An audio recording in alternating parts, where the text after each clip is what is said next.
bentuk ziarah kubur ni ada 3 jenis atas muka bumi ni. Umat Islam, di kalangan umat Islam berlaku 3 bentuk ni.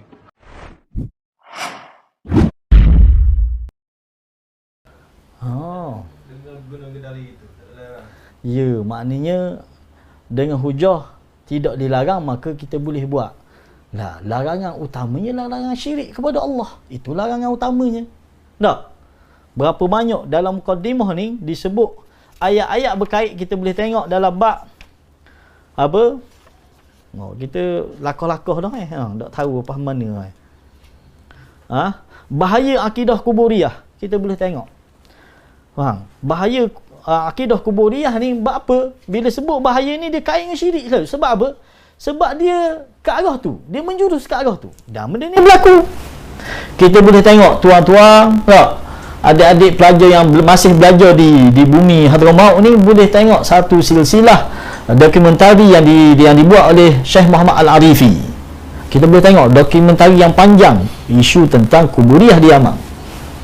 Salah seorang pelajar yang ditemu bual tu, benda dia kata bila dia duduk baca kitab di kubur ni, di kubur Habib sekian ataupun wali sekian, bila tanya dia mana lebih afdal membaca di masjid dengan membaca di kubur, bagi aku lebih afdal baca di kubur. Sedangkan kita kata afdal sebaik-baik tempat atas muka bumi ni rumah Allah. Tiba-tiba dia anggap kubur Tok Wali sekian lebih baik daripada masjid. Ini apa ucapan? Dan di tempat saya sendiri pernah berlaku.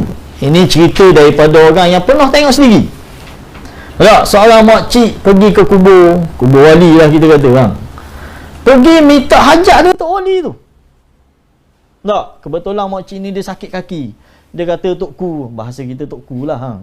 Tokku tolonglah hamba ni sakit kaki yang.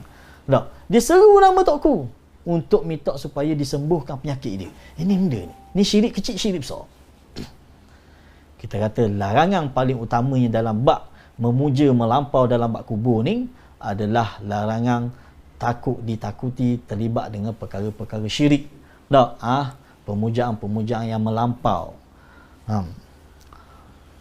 Untuk respon kepada benda ni kita boleh pergi ke bab tentang jenis-jenis ziarah kubur. Kita kena bincang situ dulu. Kita kena sepakat situ dulu. Muka surat 3, bentuk-bentuk ziarah kubur. Kalau tuan-tuan boleh sepakat dengan tuan penulis kitab ni dan saya sendiri pun bersetuju dengan pandangan ini, bentuk ziarah kubur ni ada 3 jenis atas muka bumi ni. Umat Islam, di kalangan umat Islam berlaku 3 bentuk ni. Pertama kita kata bentuk ziarah syar'iyah ataupun ziarah sunnah. Ziarah yang menepati sunnah Nabi sallallahu alaihi wasallam. Nabi kita sallallahu alaihi wasallam ajar kita bagaimana cara ziarah kubur. Step by step Nabi ajar kepada kita. Apa larangan-larangan dia? Ketika ziarah kubur. Nampak? 1. Kedua, ziarah bid'iyah. Ziarah yang bid'ah. Apa yang kita maksud ziarah bid'ah ni? Ziarah yang bertentangan dengan sunnah, yang tak diajar oleh Nabi sallallahu alaihi wasallam. Ini kita kategorikan bid'ah. Cuma di sana bid'ahnya dibincang secara panjang lah. Tak boleh kita kata bid'ah ni pukul rata. Bila bid'ah sesat betul lah. Kita tak ada peringkat-peringkat. Yang pasti bid'ah dilarang oleh Nabi sallallahu alaihi wasallam. Ini kita kena sepakat. Pertama ada ziarah sunnah. Ziarah yang menepati syariat Nabi sallallahu alaihi wasallam. Yang ni tak ada orang larang, silalah. Buatlah. Dan kita pun sama melakukan ziarah ini. Kedua, ziarah bid'iyah. Ziarah ini dilarang. Nampak? Dan ketiga yang paling melampau adalah ziarah syirkiyah. Ziarah yang menyebabkan seseorang jatuh kepada lembah syirik kepada Allah Subhanahu wa ta'ala.